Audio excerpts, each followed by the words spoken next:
Hello, everyone, and welcome to Music and Movement, the Sounds of Liberation in Detroit, an intergenerational discussion featuring Detroit artists, activists, and musicians in conversation about the traditions, histories, and significance of music and social movements, from freedom songs and the civil rights movement through hip hop and Black Lives Matter. My name is Ashley Ray. I'm a graduate assistant in the Department of Africology and African American Studies, and I'll be the moderator for this evening. Today's conversation is the last program of the Africology and African American Studies Department's larger Black History Month speaker series, where we hosted conversations centered around education, liberation, activism, and the arts with community leaders. To watch the replays of this month's conversations, please visit the YouTube link provided in the chat. Sorry, Dr. Blackmer, I did not say that before we began. Can you put that link in the chat? To all of the EMU students attending, if you're interested in the conversations we've hosted this month, we highly encourage you to consider registering for AAAS courses. For more information, please visit our department's website at emish.edu/AAAS. That's 3 A's and 1 S. We will begin tonight's event with a roundtable discussion with our esteemed panelists, and we'll end with a question and answer session. We ask that everyone submit their questions to the chat box located at the bottom of the screen and remain on mute unless you are called upon. And now to introduce our panelists.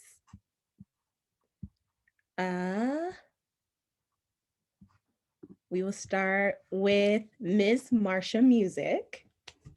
Marsha Music was born in Detroit and grew up in Highland Park, Michigan. She has lived in these two cities her entire life. She is the daughter of legendary pre-Motown record producer, the late Joe Von Battle, and Westside Detroit beauty and music lover, the late Shirley Battle.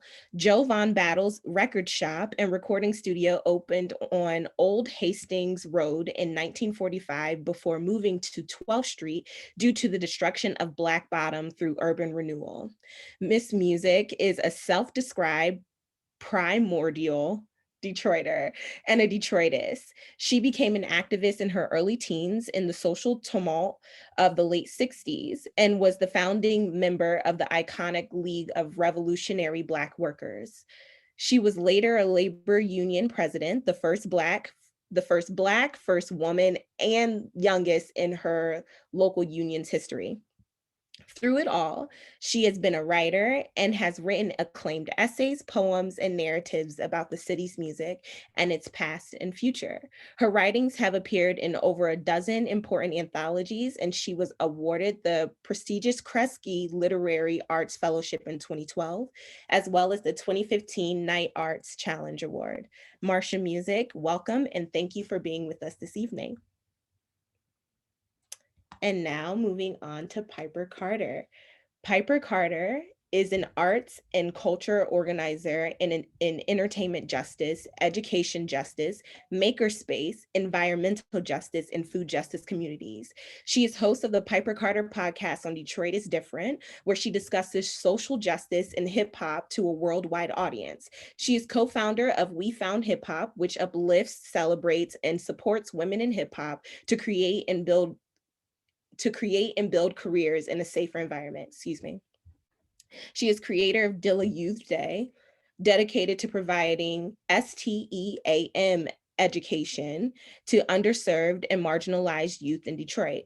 She is a volunteer for East Michigan Environmental Action Council, the EMEAC, cohort member of Detroit Equity Action Lab, founding member of the Detroit Digital Justice Coalition, volunteer staff member of Detroit Independent Freedom Schools, and many other accolades, accomplishments, and vital roles in struggle.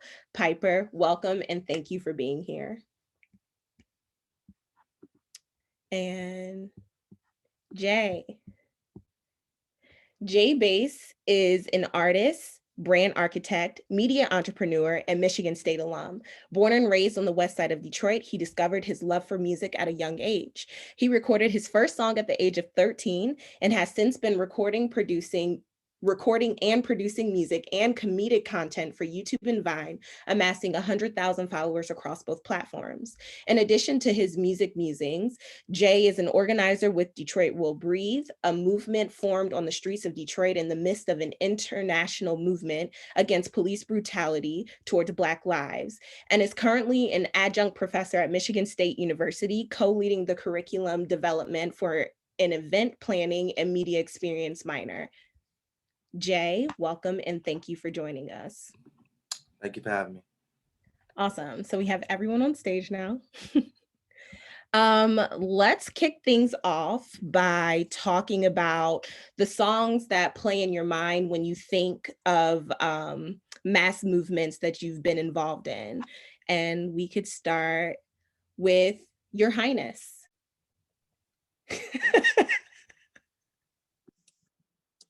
You're on mute.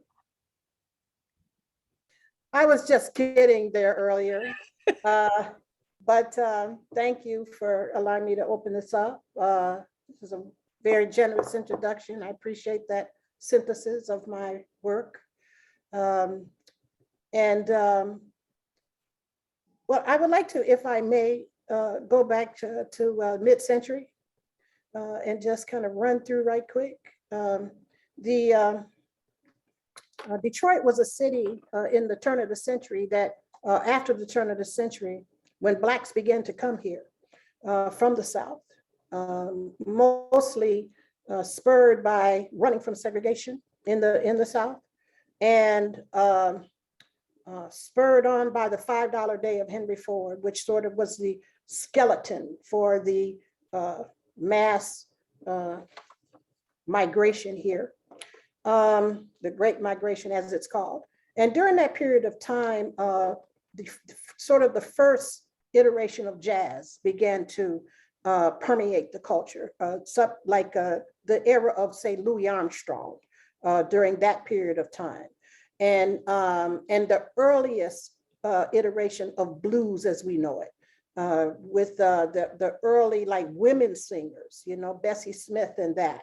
That was the early stuff. So, and so that was a national phenomenon, but these national acts would come to Detroit because Detroit was a mecca for Black people.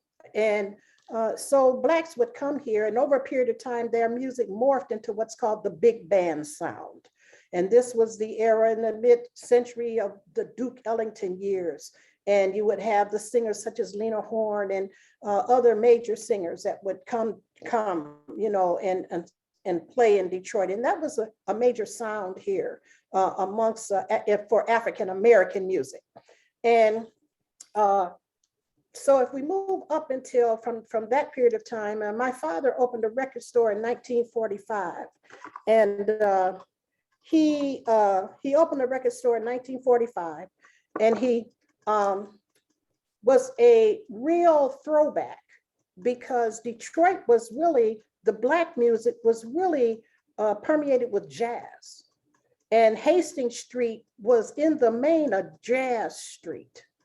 However, my dad and a couple other little sellers there, they wanted the blues. My dad wanted to play the blues. He wanted the music of the people of the South that were still coming north. And so he opened up his record store he ran home, he found a storefront that he wanted to get into. This is directly after World War II. And he ran into his house and got all the family's records. I was not around then. This is his first family with his first wife and children. And so he ends up going through the whole house, getting all of their records and bringing them back to the record shop, and sold all of them. And that was his first day of sales. And he ended up being very, very successful record man. And he produced the likes of John Lee Hooker and Della Reese, when Della Reese was a gospel singer, many gospel people and that are known, Little Sonny, Baby Boy Warren, Washboard Willie. These are people that frequented Hastings Street. Sonny Boy Williamson II, who was one of the main blues people of the time. And he came to produce the records of the Reverend C.L. Franklin. The Reverend C.L. Franklin had a church on Hastings Street, right down the street, few blocks. And my dad would go up there and record him. So he became the sole producer of all of the over 100 records and sermons of the Reverend C.L. Franklin. And no matter what label they appear on, my father recorded all of them. And so through that association with the Reverend C.L. Franklin, he began to produce his daughter, Aretha. So my father was the very first person to record the voice of Aretha Franklin and produce her very first gospel albums. So during that period of time on Hastings Street, the transition was made to 12th Street when Hastings Street was destroyed in order to create the Chrysler Freeway. And the music began to take a shift because Motown music began to be the music of the time. Now, we tend to look at Motown music as being essentially somewhat conservative, with the sort of conservative suits and the besuited look of the men and the very kind of conservative knee-length sheaths of the women. However, this was very revolutionary at the time because they were making a profound aesthetic statement that Black people were to be respected, they were to be honored as far as their sense of order and rhythm, order and rhythm. You know, these are very profound things. And so they pushed the needle forward in the struggle, the civil rights struggle. Also, the Motown singers were also instrumental in the desegregation of many sites in the South where they were singing, venues in the South. You know, they would avoid places where they couldn't sing to integrated audiences. They would be shot at. They would be harassed in different venues. Even here in Detroit, they were very instrumental in breaking the color barrier in various stores where we had not hitherto been allowed to shop. Blacks were not really welcome in stores like J.L. Hudson's or Saks Fifth Avenue, Jacobson's, these stores. We were not really welcome in the early period of the 60s. And so these affluent, high profile stars began to shop in these places, which sent a shockwave to retail. So they were also in their own way, freedom fighters. But the segregation in Detroit and the lack of opportunities for Black was taking its toll. And Blacks in Detroit were suffering under the inability to work where they could work, you know, or segregation. They could not buy clothes where they wanted. They could not live where they wanted to live. And that was a very significant problem. So the music began to reflect a certain kind of edginess that was becoming very pronounced. And so you have Motown going on, but then you also have these jazz artists in the early 60s that are making very express statements. You have national artists such as Max Roach and Abbey Lincoln, his wife. Abbey Lincoln and Nina Simone, these were the first women I had ever seen in my life wear their hair natural, and they were just extraordinary. We would just sit and look at the album covers. We were so astonished that a woman could wear her hair like that. And so they were very much forerunners of the kind of revolutionary music that were beginning to come in the various cities. Detroit had a great deal of explosion in 1967, a civil upheaval called the riots. I tend to call it the rebellion. And during this period of time, this period of intense social maelstrom, the music began to reflect this as far as during those years and months, Curtis Mayfield, James Brown, after the 67 rebellion, James Brown came out with Say It Loud, I'm Black and I'm Proud, which was a clarion call of Black people of that time, of the entire diaspora. And At the same time, you also had very progressive, revolutionary, if you will, white artists such as the MC5, who were rock and rollers that were bludgeoning against the system. You had rock and rollers like Mitch Ryder, who in the Detroit Wheels, and they were doing their rock and roll thing in such a way that they were demanding that Detroiters all listen to a certain kind of very, very up-tempo and very progressive music. But at the same time, you had all this progressivism. Underneath the surface, you also had the popular music of the time, which might be surprising because people listen in Detroit. Detroit was such a melting pot of cultures and of peoples and of music and of genres. People listened to the top records at the time of, like, say, 67 was like Wendy. And y'all wouldn't even know what that is, I don't think. These are pop music, you know, just standard pop music.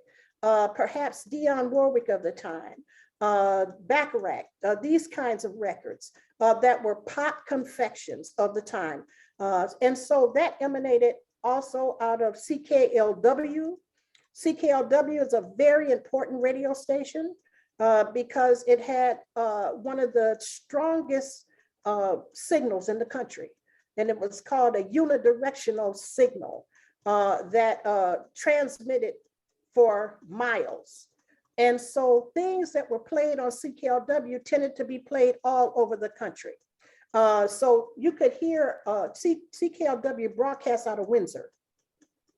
And when it broadcasts out of Windsor, you could hear the music being played all the way into Georgia from Windsor, Canada. So that is one of the reasons for Aretha's popularity also in the South, because my father had a radio show as well as her father, and they were playing Aretha's records as well as Reverend C.L. Franklin's records.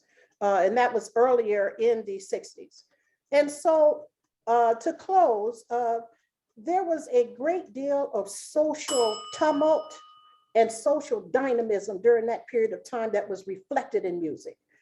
In the League of Revolutionary Black Workers, in the office, I would be there. I was supposed to be in high school, but I would be skipping school, and I would be going to the League offices, and we would be sitting in the library, and they would be listening to people like Terry Collier, Grady Tate, Les McCann.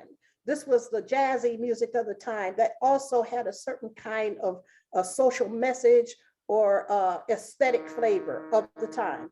So I thank you so much, and that's my little summary. Thank you for walking us through that. You have answered so many of my questions already. That is such a rich history. I know everybody appreciates that. I'm gonna go to Piper though. Can you give us some songs that, or the types of music that pops in your mind when you think of mass movements that you were involved in? Yeah, and I notice we're kind of in generations, right? And so what's interesting, I want to first just give a lot of gratitude to Marsha Music for rooting us in what I would consider my culture, our culture, here in Detroit, Black culture, Black American culture, Detroit culture. And Detroit, you know, what rooted us actually in the music of the world, because Detroit actually has given America its culture musically, right? Where there's jazz, like you named, the blues, rock and roll, and the Motown era, right? And so there are so many points of connection between myself and Marsha Music. I was raised on 12th Street. She named 12th Street. My mom was original accounts payable at Motown during the 60s era. She's from Black Bottom.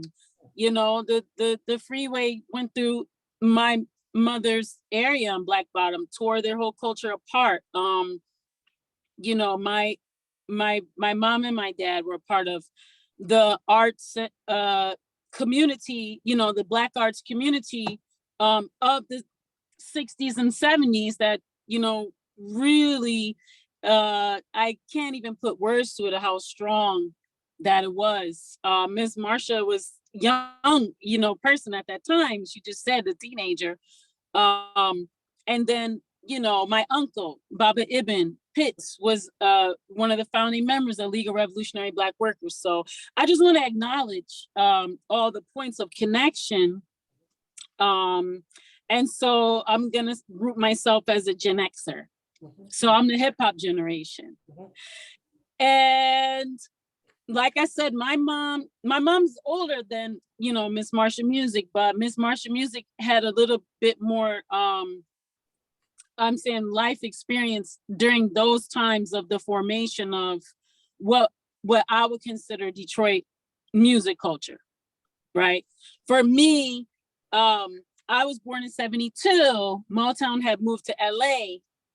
I think around 70, around there. No, it was, because of the rebellion was 67. I believe they moved around 70 or something like that, right? And so by the time I come along in Detroit, there had been this entire music industry, right? And if you go to the Motown Museum now, my mom's time card is there. It's the only one that's there.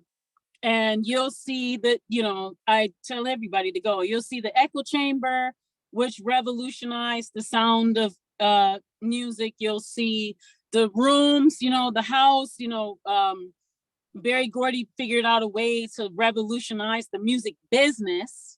And so music business is done basically now based off of how Berry Gordy revolutionized this way, right, to do music.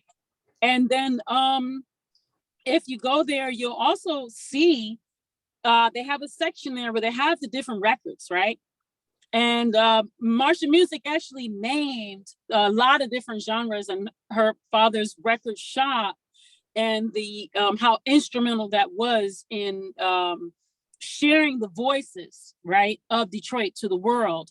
And I will say, if you go now to the Motown Museum, you can see where the stages in Motown where Berry Gordy had these kids that are from the hood and was, cleaning them up, if you will, and putting them out there for the world. And then you can see as the evolution of the business happened, he started to be like, oh, let's try this, let's try that. So you have the Tamla label, right? Which I believe is the first label. You have the Motown label, you have the Gordy label, right? And then he did a rock label, right? That brought out all these like white groups that were, doing rock music. And then he had a social justice label, right? Where he was putting out, the Martin Luther King speech and just different speeches and things like that. The Malcolm X Ballad of the Bullet, which was over at, if there's a church where if you go on YouTube, this is because, maybe people may not physically have been to Detroit, so I'm gonna use YouTube. There's a video, it's called Ballad of the Bullet, and that church is the actual church where the speech was done, and that record is available, right? Was it King Solomon Church? King Solomon Baptist Church. King Solomon Baptist Church. And so Detroit, Marsha Music mentioned it, but it's an interesting question about music and activism, because arts and culture and music in particular, I believe, are a way that we can speak the same language. I've traveled all over the world, and if I put on a hot beat, everybody starts dancing, right? It doesn't matter. I'm gonna be honest with you. This is gonna sound crazy. We did 2019, we did this Black Women's March, and we were in DC, and it was all these Black women from all over the world, Mozambique, here, there. We're doing this healing thing on the ground to heal the land and all this. And these Trump supporters were like right across from us, trying to drown us out. And they were playing Donna Summer, and we're like laughing at them because they're singing like Donna Summer. And I'm like, that's our stuff, you know, like, and they were playing Donna Summer to be like, hey, you guys need to go away. And we were just laughing, like, how funny is this? Like, yeah, keep singing, you know, like, because it's the rhythm, right? And the music and the beat. So even though they tried to put this negative thing on it, we were just laughing, like, you're using our stuff, like, as if that's whatever, like, you know. And anyway, I'm just saying that to say that, you know, it's interesting about the intersection of music and the power and the power of music to be able to reach like so many people, right? I mean, that's a negative example, but you know, I've seen it. Sorry about that. People trying to call me in the middle of this, but I've seen it many times as positive examples, right? I went to Brazil. I was invited to Brazil in 2018. I was invited to Brazil with I don't know if folks know about the history of Brazil. They have well, tribe is a word we're trying to get away from. Community of folks of an ethnic group, a Black indigenous ethnic group from Brazil. They're called Quilombo. And I don't know if folks have ever seen this film called Quilombo or know about the Quilombo, but they actually fought against the Portuguese in the 1700s and won, very much like the Haitians did against the French. And so if you go on deep into the Amazon all over Brazil, there's different Quilombo communities, ethnic groups, right? And they are Black indigenous, right? And they live off the land and, you know, build their own homes and just have their own rules and all of this. And so the military has been actively murdering Black women, the women and folks from the Quilombo, because they want to preserve the Amazon, because the Amazon has much of our richest, you know, resources that we need for our planet. And so the military, I don't know why they think it's a good idea that they want to go there and create missile bases. But anyway, what was powerful for me is to spend time living in these communities for a while, for some months, learning how they're governing themselves and how they live and all of that, and how they're fighting off the military with their music and their culture.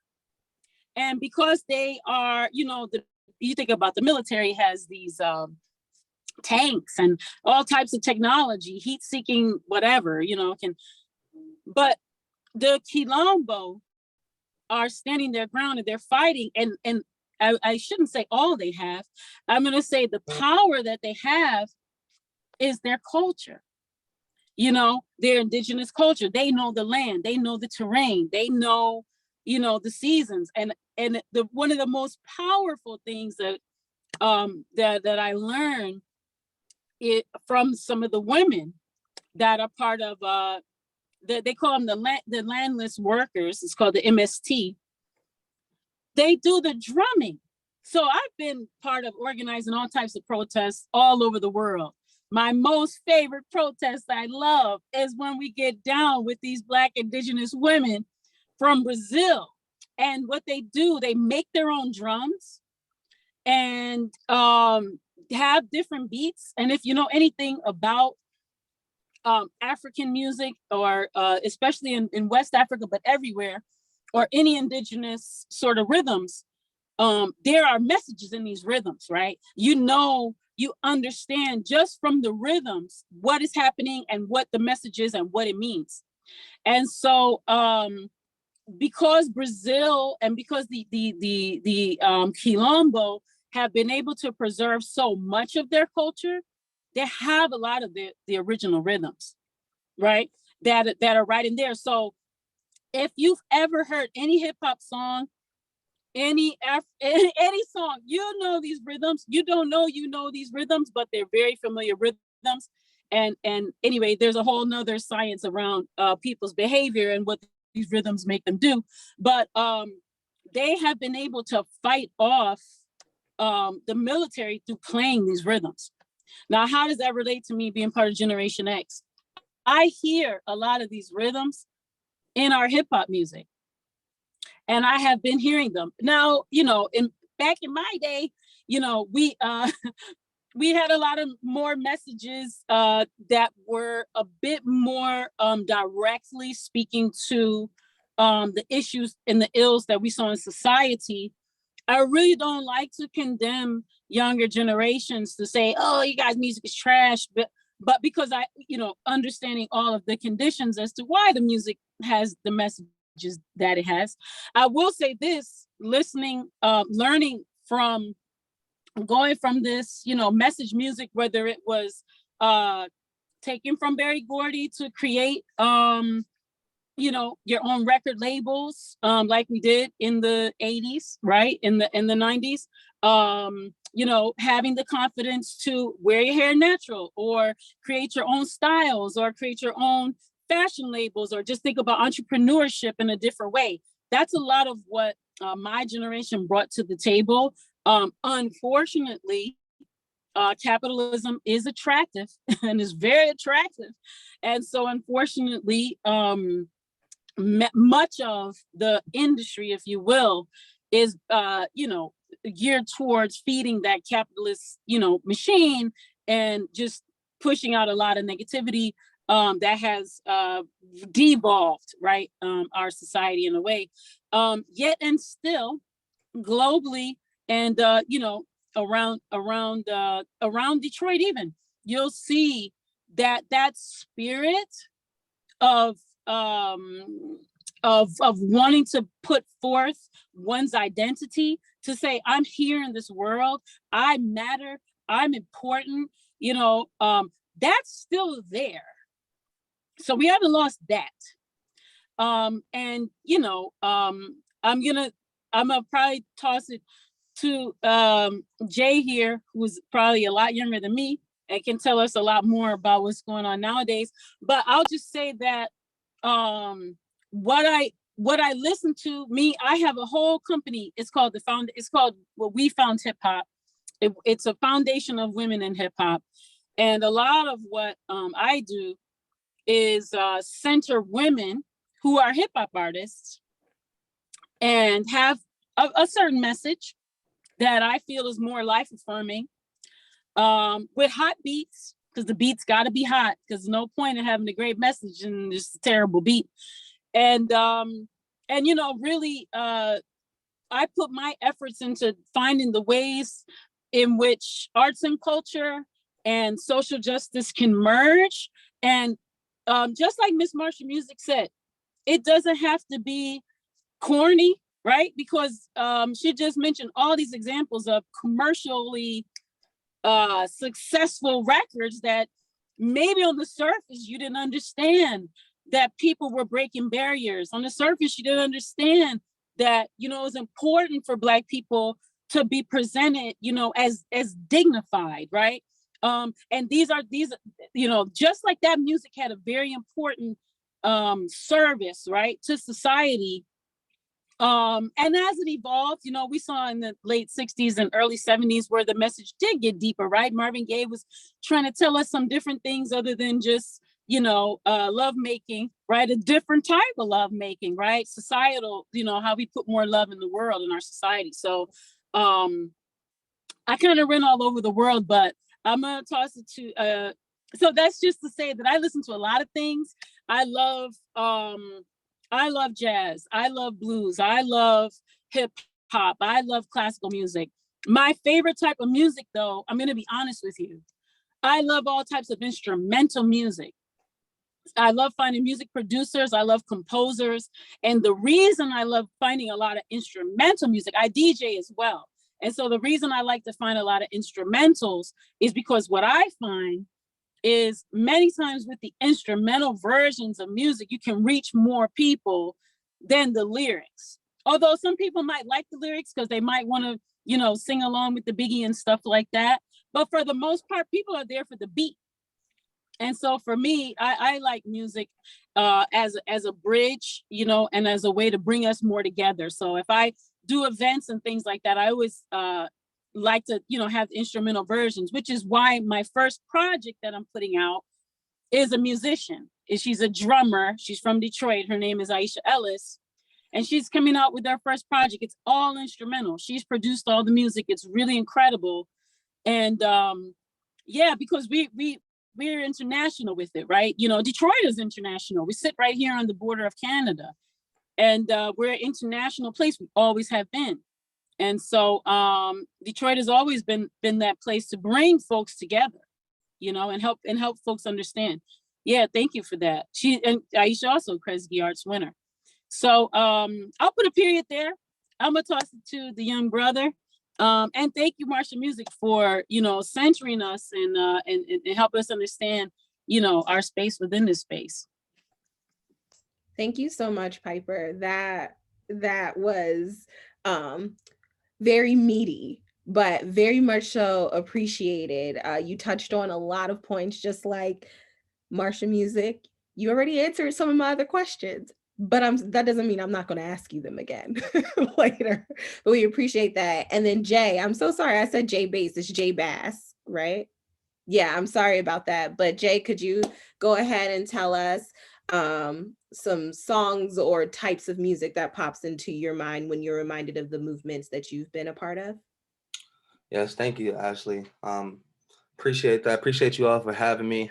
Marsha Music, thank you for that foundation. Piper, thank you for all that you add as well.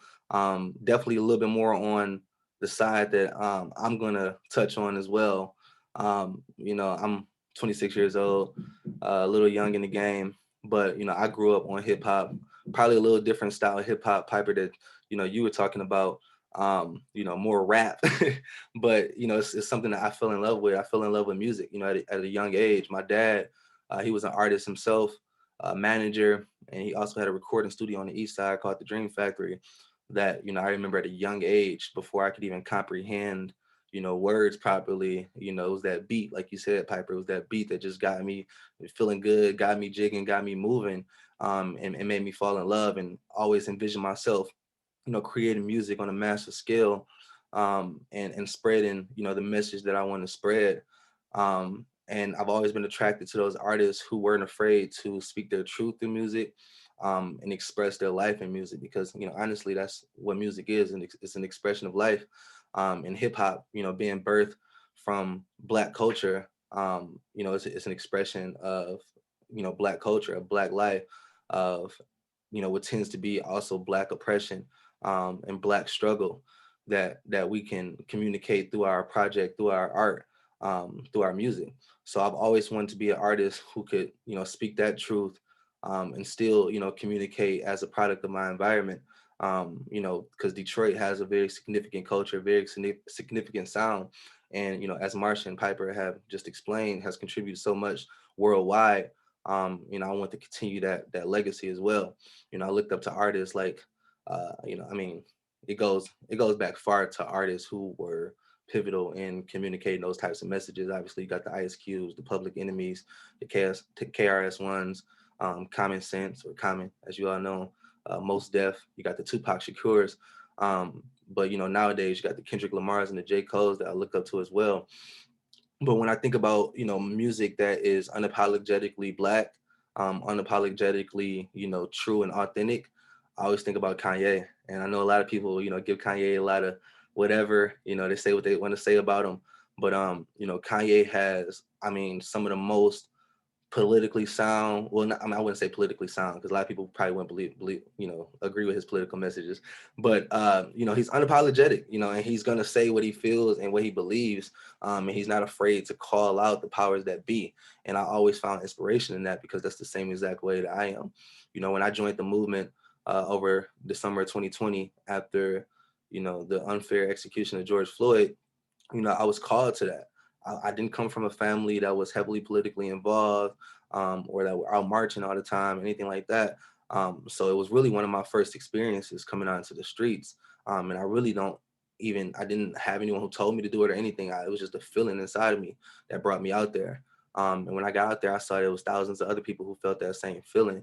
And when I was trying to assess what would be my position in this, what would be my role in this whole thing, I didn't really have too much time to think about it because, you know, we were brutalized by the police, which honestly brought a lot of people back because, you know, we felt like we were inclined to get this message out that was being heavily suppressed by, you know, the powers that didn't want the message to get out. You know, we wanted to talk about how Detroit was being oppressed, Detroit was being starved, it wasn't being funded. The police had this reign over the neighborhoods and instilled fear in the everyday citizens. And, you know, I was just figuring out how could we communicate this message and not be steered away by the intimidation tactics of the Detroit Police Department and, you know, and the administration that was in place. And you know, I just had to figure out how I could do it with music. You know, it was people out there chanting, people out there with instruments and drums, and I knew that that's where I needed to be. So, I mean, I'm sure we'll talk about the formation of DWB, you know, later on in this program, but, you know, I found my place in being one of the people who could help put our political message into chants, put our political message into music and make the connections by communicating through music, which has been able to communicate to the masses effectively, you know, forever. So, like I said, I want to be, you know, a person who could be unapologetic with my message through my art, you know, like the Kanye's, you know, we'll buy a lot of clothes, but we don't really need them. Things that buy cover up what's inside because they made us hate ourselves and love their wealth.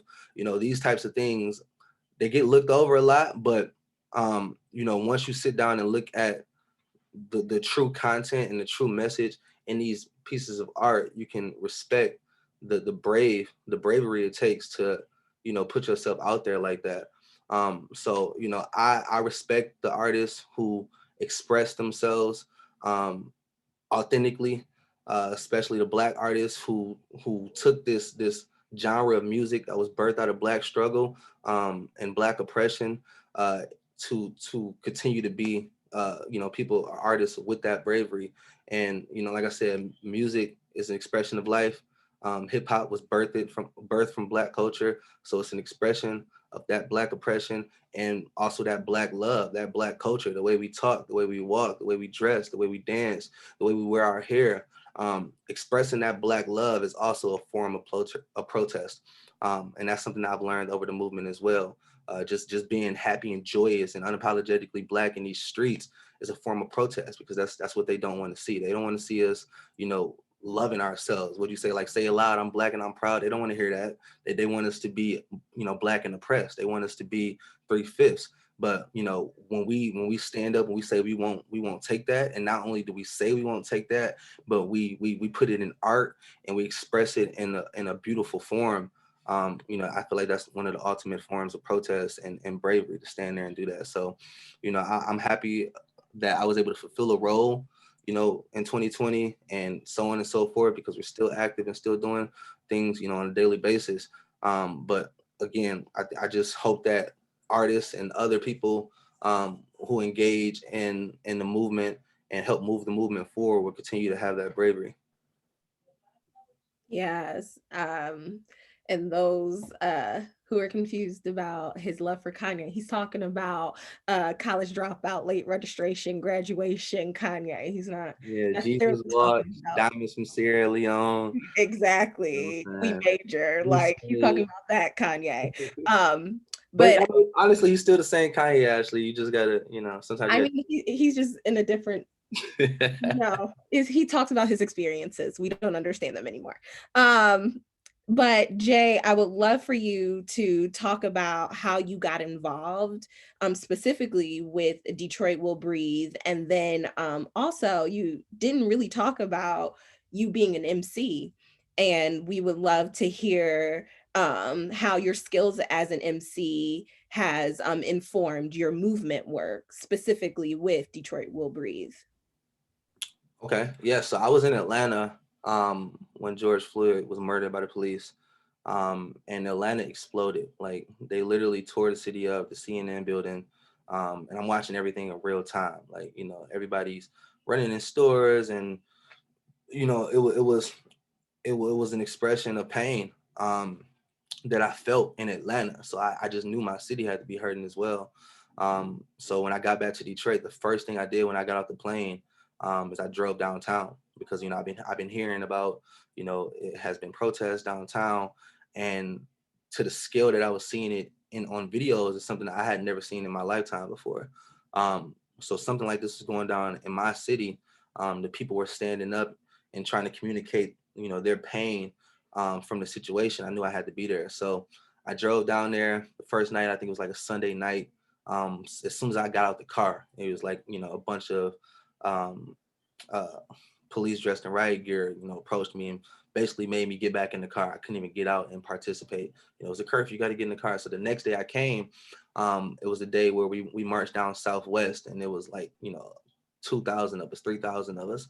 It was a beautiful march, a lot of great chants, a lot of great energy, a lot of great love. And we had got to DPD on 3rd Street, and it was a line of riot gear cops. And, you know, they were telling us to go home. And in my mind, I'm like, this is like, why do we have to go home? We aren't destroying anything. We aren't, you know, it's not like Atlanta when the city is getting destroyed. So there's no reason for us to go home. I didn't understand it. So I didn't go. I actually kneeled. This is the time, you know, when before I got, you know, with DWB. Well, what is DWB now? And I actually kneeled. I'm like, we're not going anywhere. And, you know, I met a guy there that day, Dwayne Taylor. He kneeled with me. It was the first time I ever met him. And, you know, we just kneeled with each other. But the police, as they were closing in, they instilled that fear in everybody, and everybody started to scatter. So we didn't have a base. We didn't have, you know, really an army to really make a stand that day.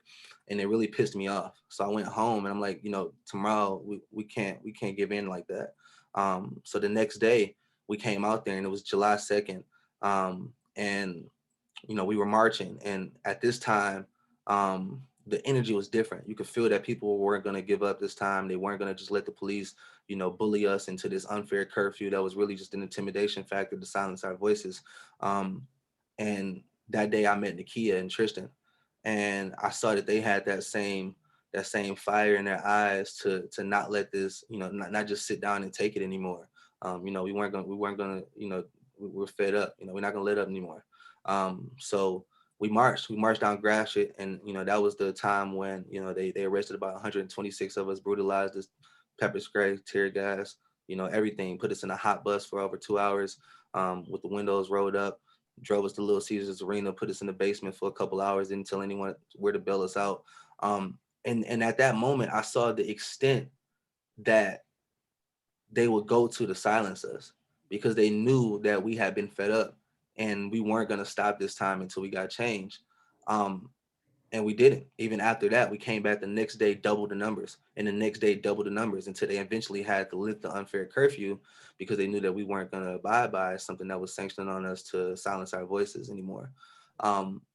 So from there, I mean, DWB wasn't even formed. It was just the people. It was just the People's March every day at 4 o'clock, every single day. You know, until we got justice, until we got demands, until we started to see some change. Excuse me.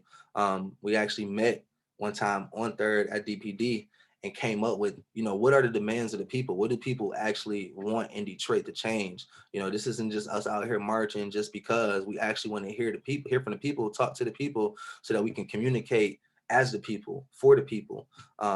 And you know, we came up with some common demands that we believed was important for our community at that time. And from there, as DWB started to form, you know, I'm this guy who, you know, I've been making music all my life at this point. I made my first song at 13 years old. I made 2 songs that night, actually. I still remember them by heart. And I remember that first experience of just putting on the headphones and hearing myself in the mic. It's that type of love. Went to college at Michigan State, you know, and didn't make music until I could find a consistent studio. From there, put out a mixtape. So I'm already in the groove. I've been doing shows, traveling all across the country, doing shows, opening up for big artists. And, you know, that was my goal, to have a successful music career. So when the movement, you know, came, when a movement started, and it became what it became, like an everyday consistent thing. And I put the music to the side for a second, because, you know, I feel like I needed to be in the streets every day, helping push this movement and helping make change. But like I said, you know, I'm hearing the drums, I'm hearing the instruments that people are bringing out there. You know, the music is still there, the chants are still there. And somehow I just got the mic. Somebody gave me the mic. It came to me. And, you know, I started doing the chants, and I guess I started putting some J Bass sauce on it, you know, kind of making it a little bit different, putting that Detroit feel on it, which quickly evolved into, you know, the style and how we march, how we keep the energy, and how we communicate our message.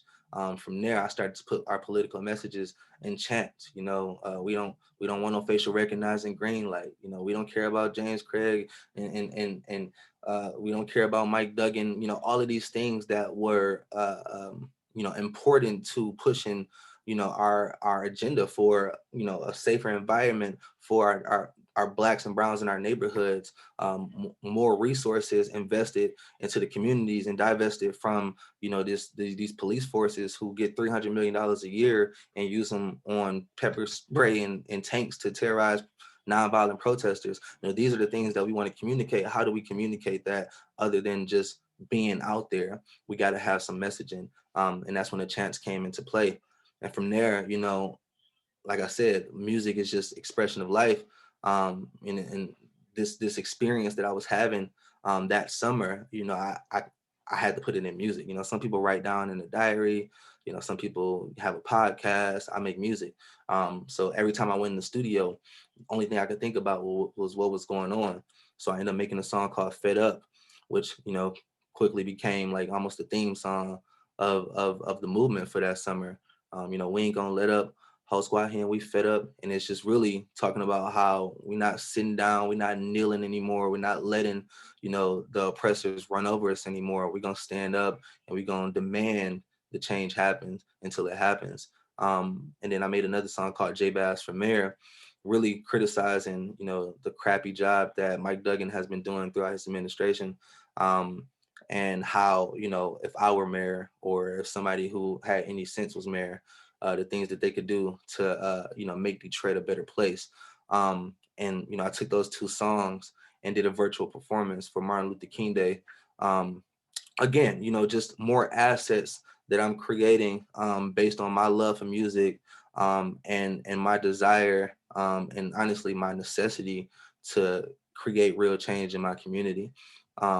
So I mean, I think that translates even now to this day. You know, I made music that hasn't been movement centered or focused, but you'll still hear, you know, little nuances in there that has to do with my everyday life. I'm still a black man in America. You know, I still get profiled and pulled over by the police and interrogated and racially profiled and all of these things that, you know, a black man experiences. And, you know, like, again, that's why, you know, thank you for that, Peter. That's why I like Kanye, because, you know, he expresses that as well. You know, he's a rich black man, the richest black man in America now. That's, you know, so I get that, but he's still a black man. And he still has those experiences that he can, you know, recall and put into his art. So, you know, I plan to continue to do that, continue to be, you know, a part of the movement, and there anytime we need to stand up and fight back. Yeah, that's it. Thank you so much for that, Jay. I love the evolution of your music, to hear about that and how you were able to merge your political career with your musical expression. That's really dope. And that reminds me of what Piper said earlier about music being this universal language. And it makes me think of those instrumentals that you talked about, Piper, and how you're constantly like hearing that beat, and that's really what's calling you.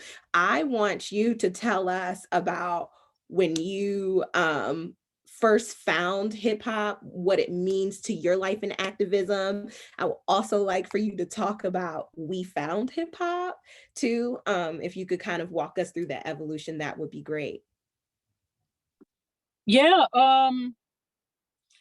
So long story. Thank you, Jay, for your work and your music and everything. We'll have to get together after this. And I'm really sorry that, you know, y'all had to experience that brutalization. I just want to honor that, because I don't know if anybody here has ever been, it's already scary getting interrogated by police if you just get pulled over, but much less getting put isolated without communication. And if you've never experienced that, it's very traumatic. So I just want to honor that. I definitely know that life. As I'm sure Marsha Music probably know that life too. If you ever do protests, I do want to say this. I have to say this every space I go to, because a lot of people think protests are a lot of fun. And in hindsight, I guess it is.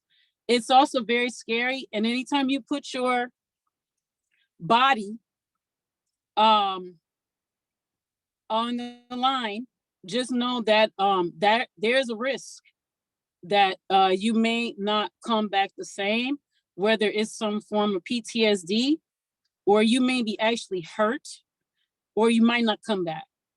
I just want to say that because every time that people put their bodies on the line, you know, we're used to seeing this on TV, so it's become kind of normalized, and I don't think people really understand. So I just want to thank you for what you've done. I just wanted to acknowledge that. So with that,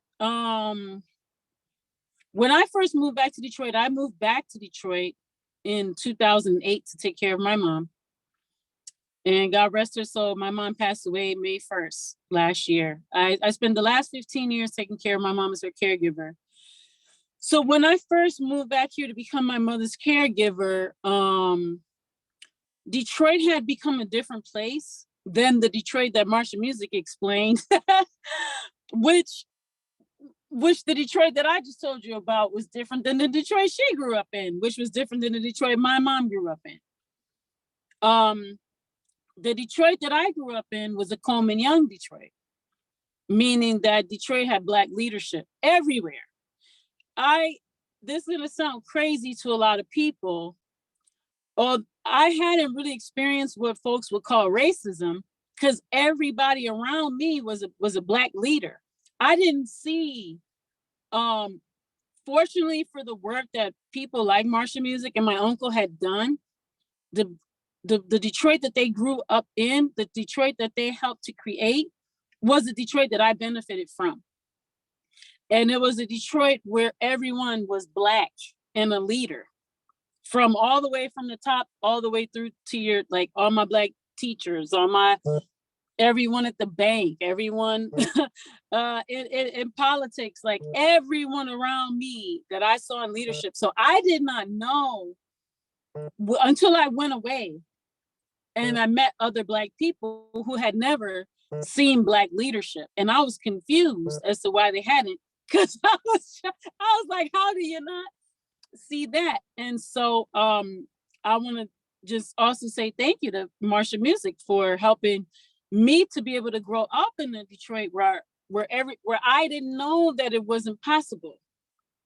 I didn't know what wasn't possible, because I just saw all these possibilities and all this strength. So when I came back to Detroit in 2008 and I started seeing all this gentrification, my mind was confused, because I'm trying to figure out, how is this happening in my city? You know, what is going on here? And so, yeah, like for me, I didn't like what I was seeing. I didn't like seeing us lose power. I didn't like seeing people displaced from the homes that they owned, and their water cut off, and their schools closed down, and not having access to arts and culture in your education, or even having science and math, you know, taught on a high level of your basic education, or not having access to a decent way to make a livable wage, right? Marsha Music talked about the $5 a day, and it went up from there. You know, Detroit is the town of unions, strong unions. And, you know, I'm experiencing this right sizing and this union busting and this, you know, wage busting, and the quality of life where Detroit was known as a place where you didn't have to have a high school education, but you could be living an amazing life and be a homeowner and put your kids through college. And, you know, and it was just becoming this place where the life, you know, was just becoming rougher and harder. and people had to go someplace else to take care of their families. And I didn't like that.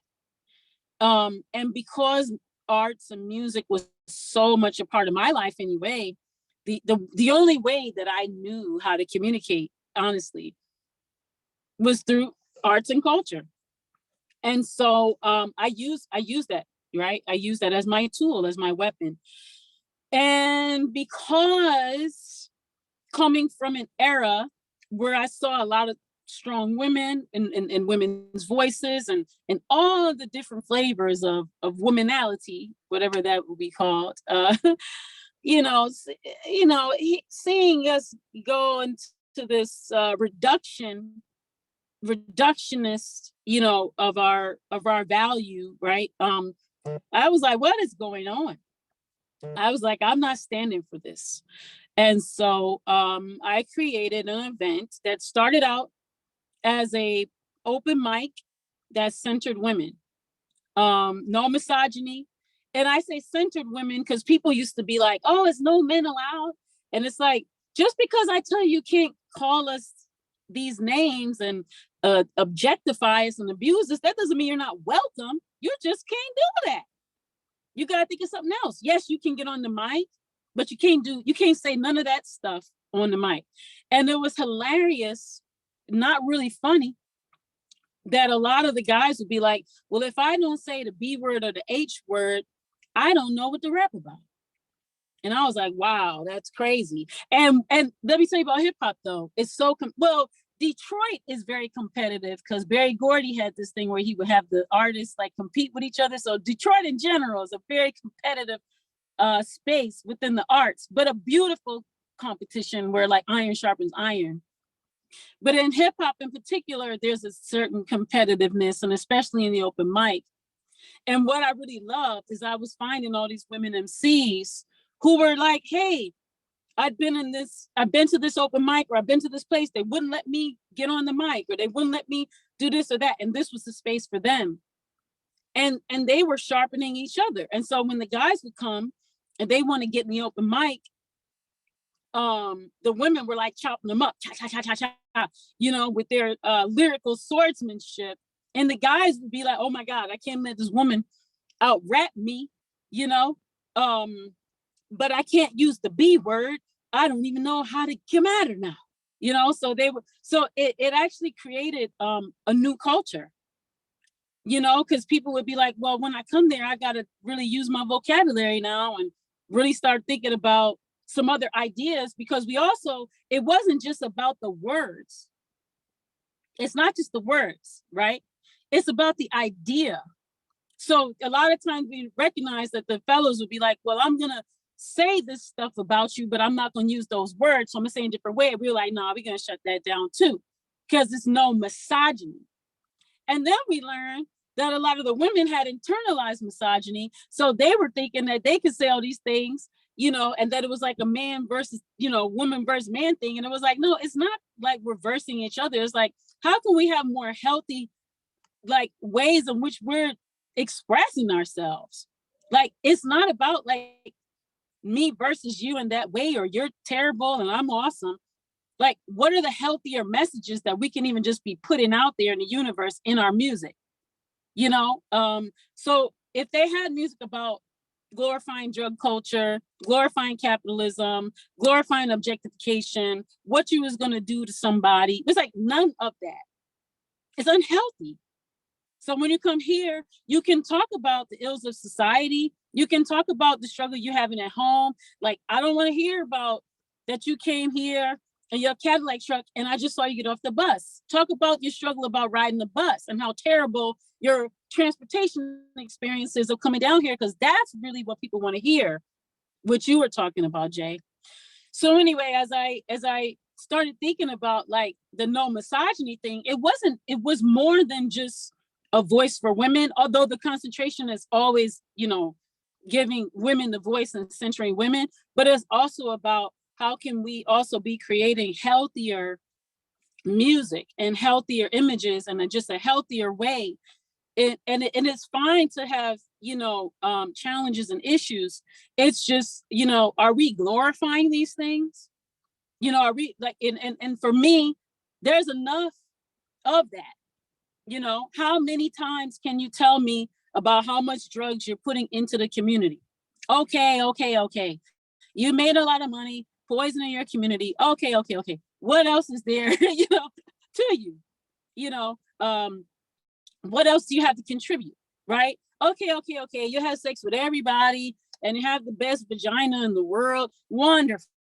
What else is there about you that's, you know, valuable? You know what I mean? And so that's where we, you know, so we really started to like develop culture, and then people started asking us to come and perform, do workshops and things like that. And it just really started to evolve. And then as I started to reach back out to community, I started getting more involved in environmental justice movement. And so, you know, we've done, we've used our art to do fundraisers, right? We raised $15,000 for Flint, right? We bought 350 filters that filter out all the lead, right? Back when the government was giving out the fake filters, you know, and not asking people for ID, because we know that a lot of our people don't have ID for whatever reason, you know, returning citizen, you know, undocumented immigrant, whatever. And that shouldn't keep you from, you know, having access to clean water, right, that you need. And so we did stuff like that. We started doing it for Puerto Rico and the Caribbean, you know, when all the hurricanes happened. And so we use it a lot. We use our arts to create awareness about a lot of issues, but also to some economic development, right? So that women have a safer space, because we know about Me Too, right? And so that is pretty much the norm within the music business and the fashion business. So for me, it's like, how can I help keep a lot of women safe, or so that they don't have to go to the studio and whatever happened to them because they're trying to make a record, right? You come over here and make a record, you know what I mean? And you don't have to do anything to anybody to make your record, right? Or to get your record heard, or to get promoted, or to collaborate with people. And so, yeah, so that's pretty much the evolution of that. And then I'll just put a period after this. So as I started to ask people like what's needed, we do events. So events for youth, events for women, you know, concerts. But then people were like, I want to make like a record, you know? And so now we're getting into, I guess it would be called a label. So we're going to be putting out artists, you know, that have healthy music. Yeah, so I'll put like a period there. Thank you so much for that, Piper. You touched on so many things. Well, I don't know if it's the most important thing, but I just love how you talked about you grew up in the Coleman Young era.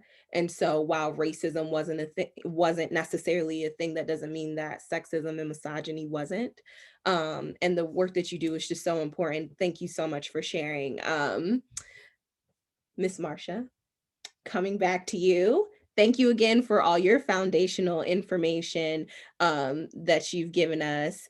But we would also like to hear about how you use your art today to share the knowledge, just like you shared with us, and the lessons you've learned through the decades of struggle with the youths and the people coming after you.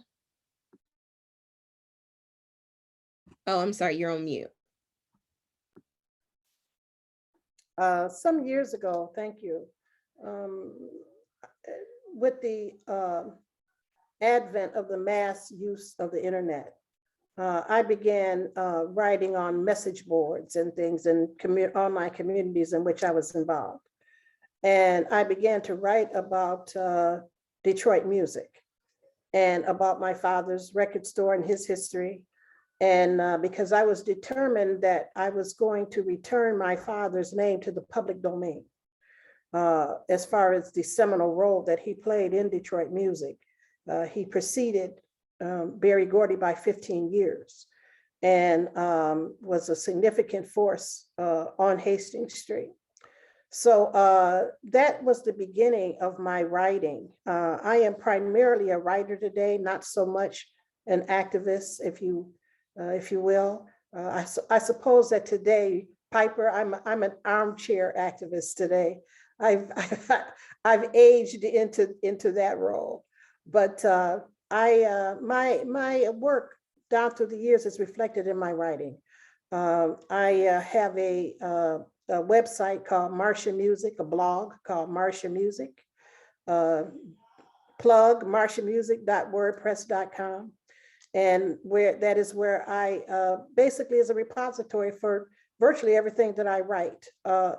I have been published in over a dozen major anthologies, important anthologies, but I invariably end up posting whatever I write on my website. And I published a book, self-published a book just before the pandemic called The Detroitist. And that's by Marsha Music, and it's available in the A Word book supplier. And no, meaning you can just get it in Amazon, The Detroitist. But I will also just tell you, anything is in the book, you can just read it on my website. And I've been writing for a long time, and I've been concentrating on, I kind of moved from Detroit music, moved from Detroit music to commenting on Detroit as a phenomenon. I think it's very important to understand the historic arc of Detroit, the trajectory of Black life in Detroit. Piper touched on a very important aspect of Detroit life, and that is Detroit as the center of Black political power. See, in Detroit, unlike other major cities, Blacks were in power. And that very existence of political power created a Black community that was basically, Detroit has a swag unlike other cities because of this power, because we had not just numbers.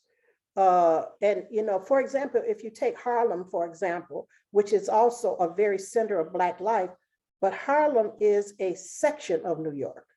If you take Oakland, California, that is a section, of California, but Detroit, Blacks in the majority of the entire city. And this is a very significant thing, as we are the majority today. And so I think it's important to understand just what Detroit is. Another thing that I've been really writing about is the erasure of Black existence in the popular culture, in the media, in various, perhaps academic or trade circles. For example, it is highly unknown about this tremendous architecture that we have here in Detroit. And because there has been a concentration over the last quarter century on ruins in Detroit. And there's never a sense of the existence of still extant, very significant historically and architecturally of housing, of commercial structures that are some of the top architectural wonders in the nation, still here in Detroit, still beautiful, neighborhoods that are still beautiful. And because I think these neighborhoods tend to be Black neighborhoods, they are basically ignored or erased in the projections in the city. So that, for example, one doesn't think of, for an example, of Palmer Woods or Sherwood Forest as being Black neighborhoods, but they are. Now, whites do live there, but they are have been majority Black neighborhoods for many years. The beautiful homes of Boston Edison, this is a majority Black neighborhood. And because this tendency to erase Black existence in Detroit, it has contributed to the view of Detroit as a place of decay and moribund existence.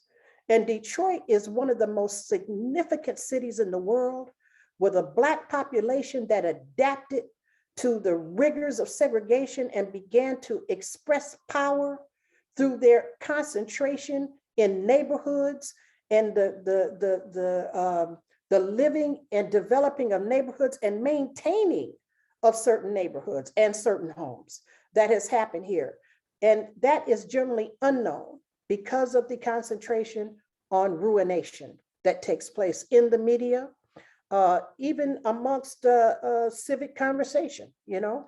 So I think that's become a kind of project of mine of late. I'm writing a major piece on that right now, but I write about Detroit. I write about gentrification. One of the most enjoyable pieces that I wrote is a poem, a lyric poem called Just Say Hi, which is an expression of what newcomers, and especially white newcomers, need to do when they come into the city. They need to at least just say hi, you know, because of the phenomenon of not speaking, you know, that there's a tendency to not speak. And Detroit is a city where we speak. We speak to each other. That is a part of the culture that emanates from the South. You know, we speak to one another in Detroit. We look each other in the eye when we pass one another. And so that was a way for me to address some of the, and of course, that's not the only issue of gentrification, but that was a wedge point for me to push my way into the discussion of the cultural issues regarding gentrification and the differences between newcomers and the need for the respect and regard for Black longtime Detroiters. Yes, thank you for that. It's really interesting, the erasure piece that you bring up, because when you look on TV or you turn on the radio, you hear Black people, you hear Black music. Black music is now pop music, right? But and Blackness is popular, but Black people, the actual person, that's what's being erased, right? Like everything else is a commodity, but our experience, our personhood, that's what's being erased.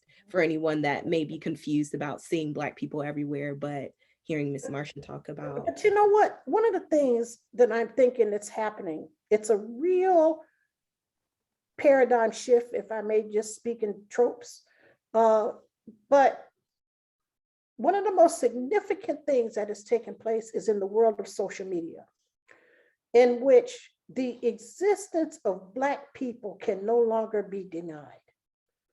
The power of our cultural life is just continuously birthing and rebirthing itself on Instagram, on TikTok, on Facebook. You know, the old people like me, we stay on Facebook, but I love the other platforms, you know, because I'm watching our people churn out new music, new dances, new ways of talking. Our existence is always there, even though you're seeing it appropriated by others instantly. We're like a font. It keeps coming. It keeps coming. We keep manifesting ourselves.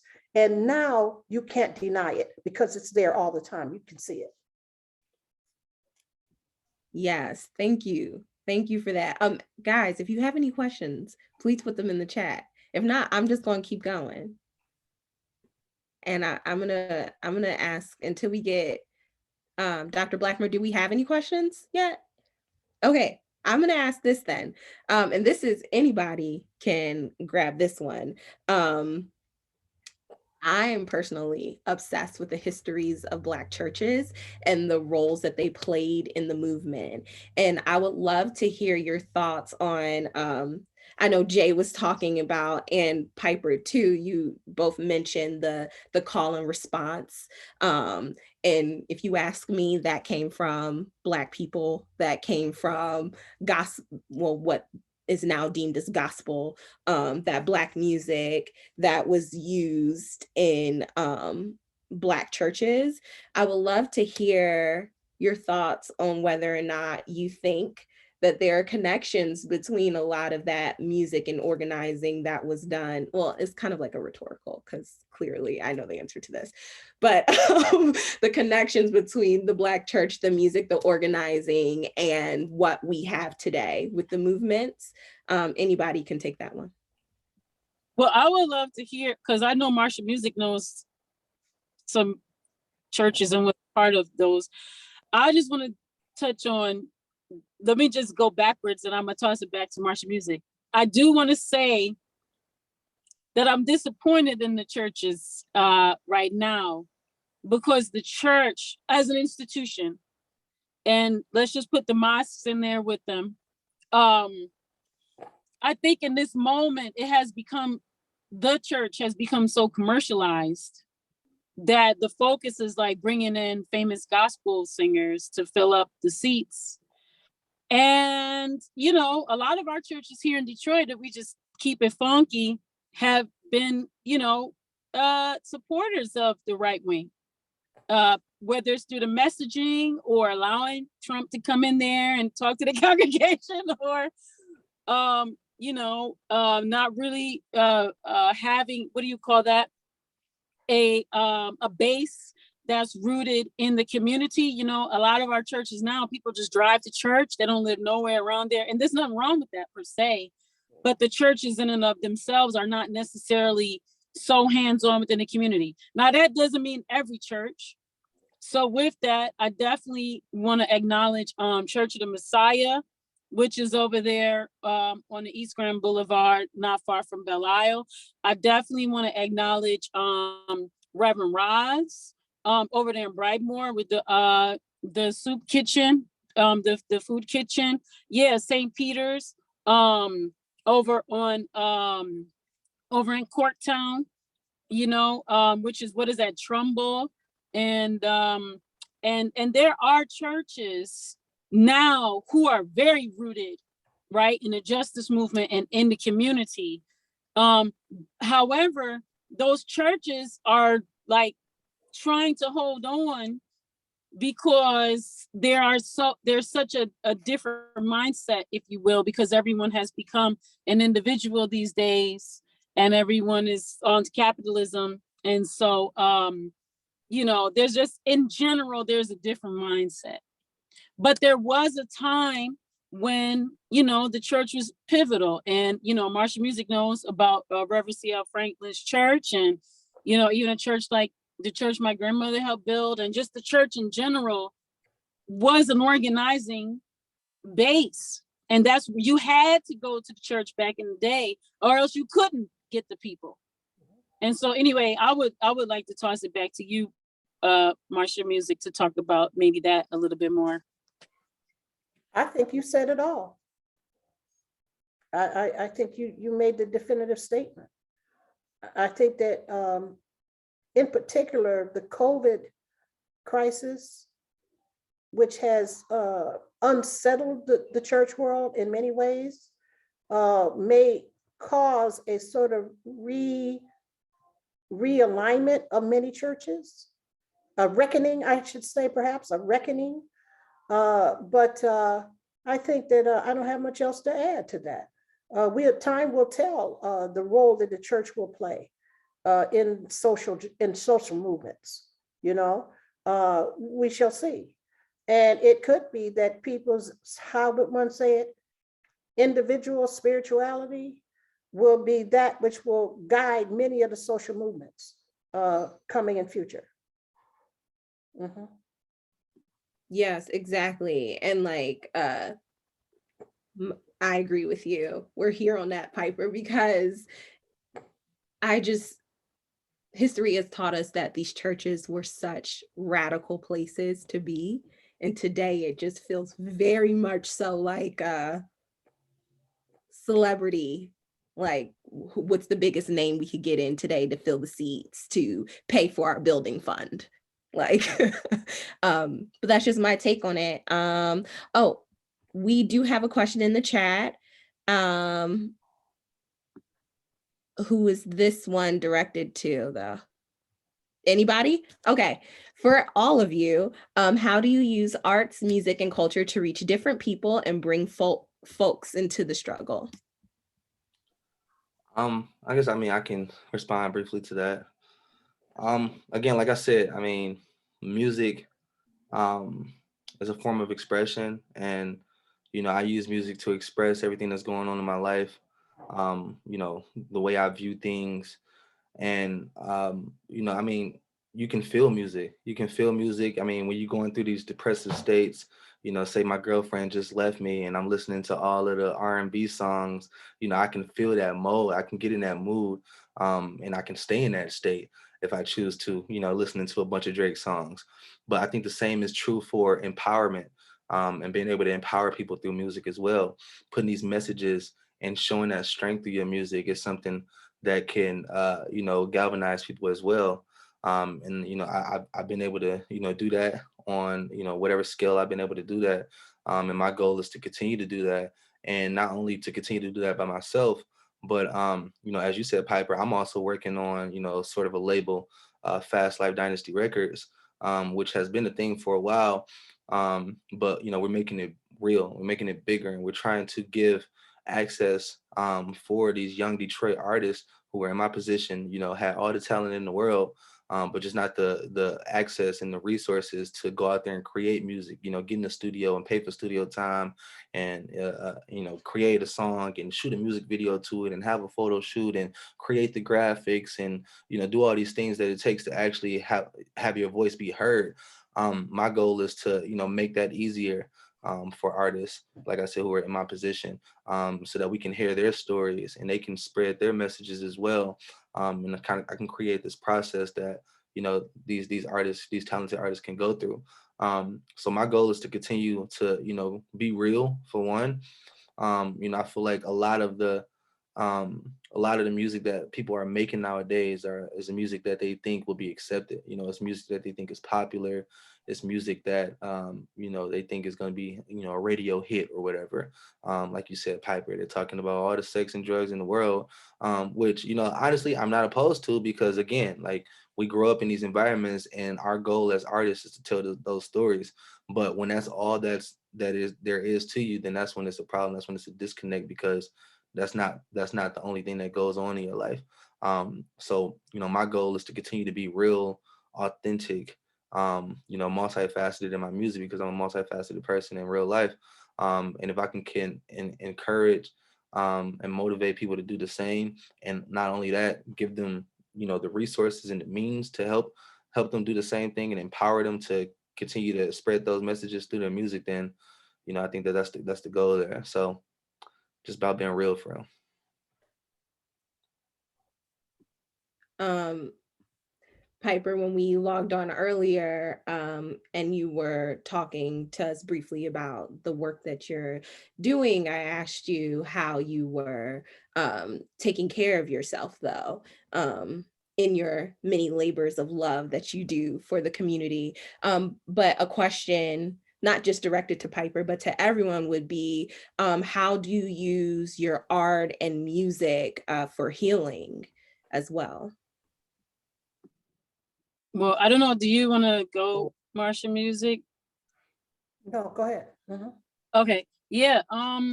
Well, for me, I'm gonna be honest with you. I've always been an artist. I don't know what it is to not be an artist. Both my parents are artists. Many people in my family are artists. So I don't even, it's like asking me what it was like to be Black. It's like, I don't know nothing but that. And so for me, arts is so much a part of like who I am. So it's how I identify, it's how I move in the world, it's how I function, it's my language. And so arts and culture for me is the way that I heal,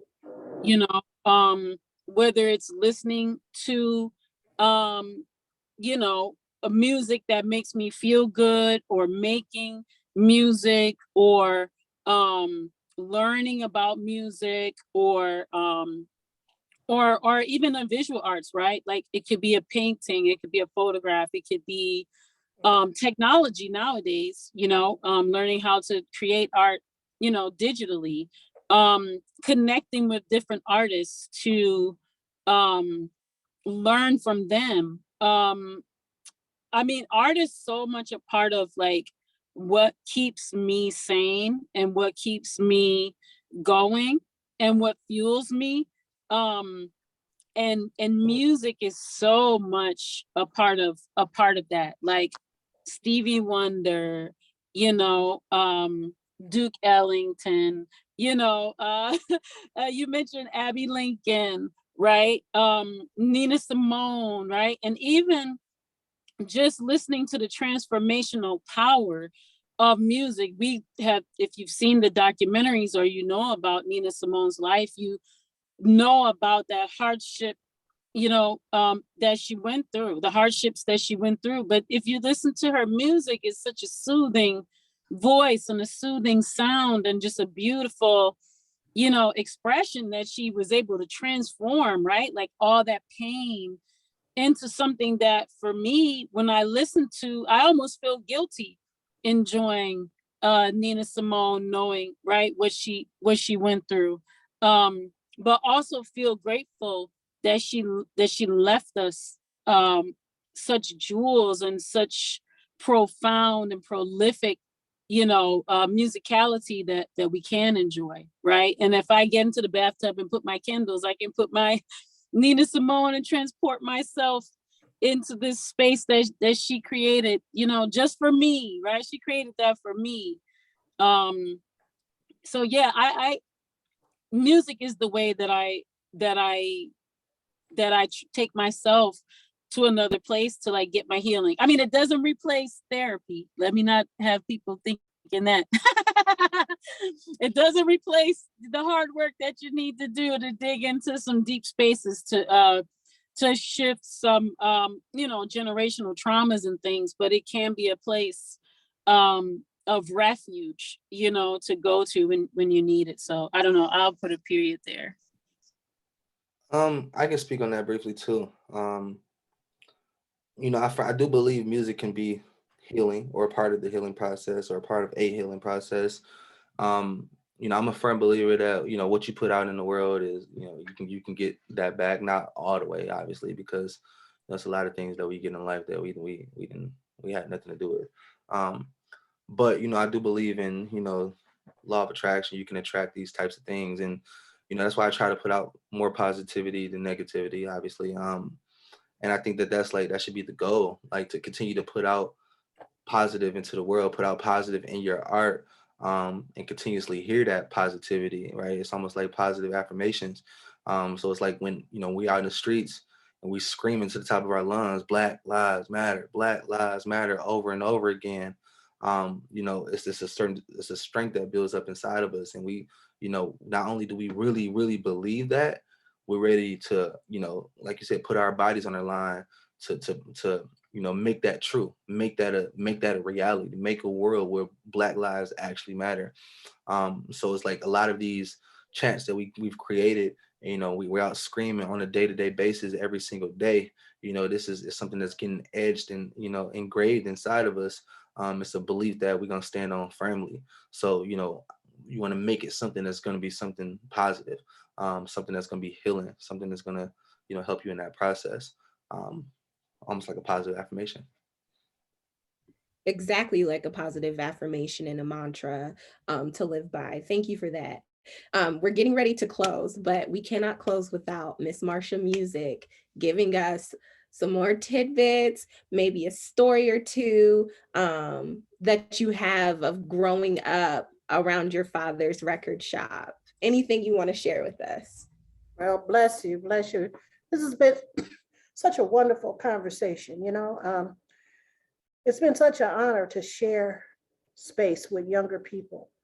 I have been, Piper and I have been on a number of panels and things together down through the years, but this is the first time meeting Jay, and he's such a, a force, It's good to see these advocates for Black music still coming up, still coming up. I remember when I think about, hip hop came about when I was a full grown woman.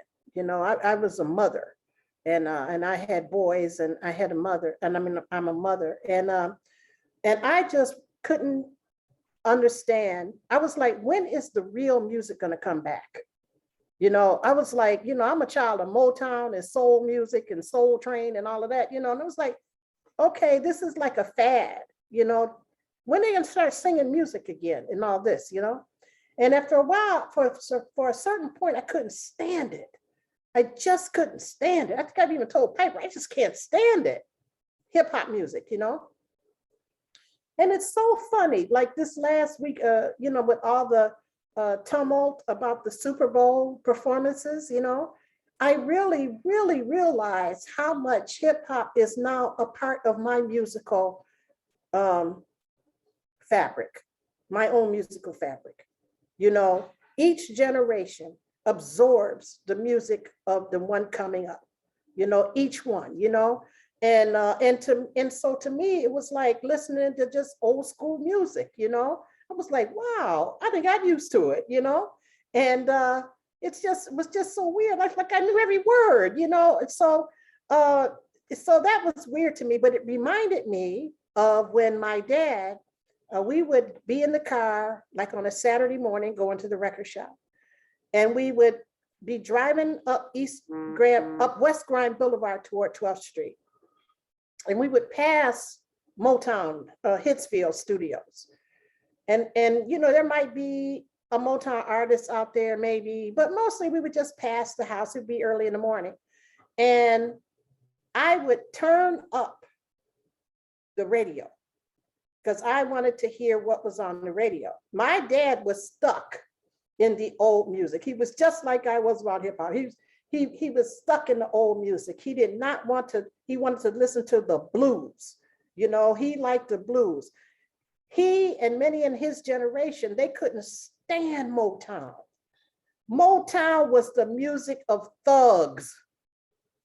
It was the music of criminals, of just young whippersnappers, just like people feel today. Older people today can feel about hip hop. So, and so I remember driving in the car and turning the radio up, and Diana Ross was on the radio, of course, she always was. And her voice had this keening sound on AM radio.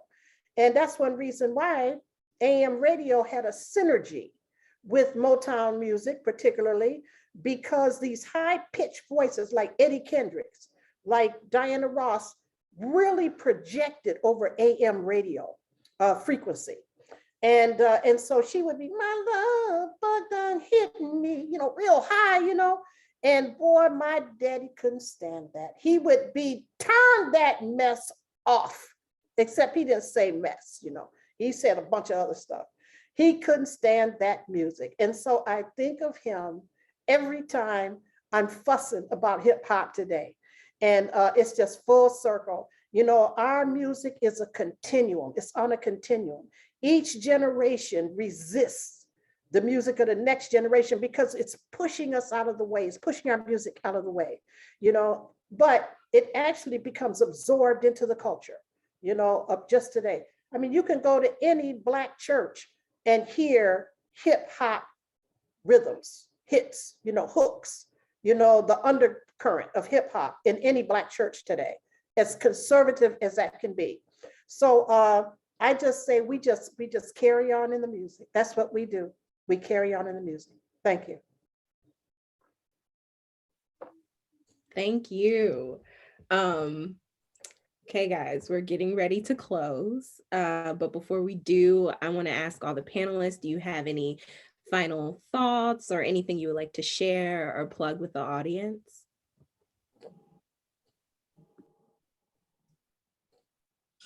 Yeah, so I have a few things. One, there's a book that's written about our journey in Detroit as women in hip hop. It's called Women Rapping Revolution. It's available pretty much anywhere, but University of California California Press put it out, and Dr. Rebecca Ferrugia and Dr. Kelly Hay studied us and embedded themselves in our community, and they spent 7 years like learning about how we created a women in hip hop movement. And so get that book. It's only $25. And then you can go to my website, pipercarter.com, or you can go to wefoundhiphop.com. And I'm pretty much on social media, probably too much, but you can always find me on like Instagram, Twitter, and Facebook. I'm not on TikTok yet. I just turned 50, so give me a minute to get on TikTok. I'm gonna get there. And Girl, come on and get on TikTok. Come on. okay, I'm gonna get on TikTok. But yeah, that's pretty much where you find me. Either Piper Carter, you can Google that, or We Found Hip Hop. Yeah, I mean, same with me. You can keep up with my personal page at JBass on all social media. But my label, the Fast Life Dynasty Records, you can keep up with that on Instagram at the Fast Life Dynasty. Working on fastlifedynasty.com. That should be up pretty soon. That's where all of our merch and all of our services and stuff like that is. But as far as movement work, Detroit Will Breathe, DET Will Breathe on Instagram. Keep up with what we're doing. We have mass meetings still. And yeah, still out here in the streets.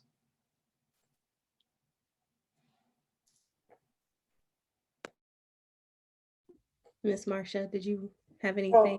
Okay. I think I already said, my website is marshamusic.wordpress.com. My book is called The Detroiters. It's on Amazon. I'll throw this plug out for Source Booksellers. It would be at Source Booksellers, but she ran out. She sold out. But so go to Source Booksellers anyway. But my book right now is on Amazon.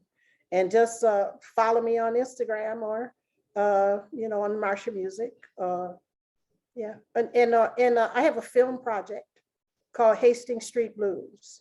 And this is with the executive producer, Juanita Anderson. We've been partner for some years now, working on this history of Hastings Street and my dad's record store and the destruction of Hastings Street by the freeway system. So we're talking about those kind of issues in this documentary film. It's going to be a full-length feature film. That's beautiful. I'm working on a project now, and we are talking a little bit about Eatonville and how they were able to turn it into Eatonville, Florida, where Zora Neale Hurston was from, and how they were able to turn it into a historical marker to stop the highway expansion project from coming in and demolishing the area. So I would love to talk to you about that project a little bit later. But that concludes our Black History Month speaker series. We would like to take this opportunity to thank our panelists, Marsha Music, Piper Carter, and Jay Bass for joining us for tonight's event, as well as all of our guests for the entirety of the series. We appreciate you taking the time to share your experiences and advice with us. We would also like to thank all of our sponsors and all of our amazing audience members for supporting the series.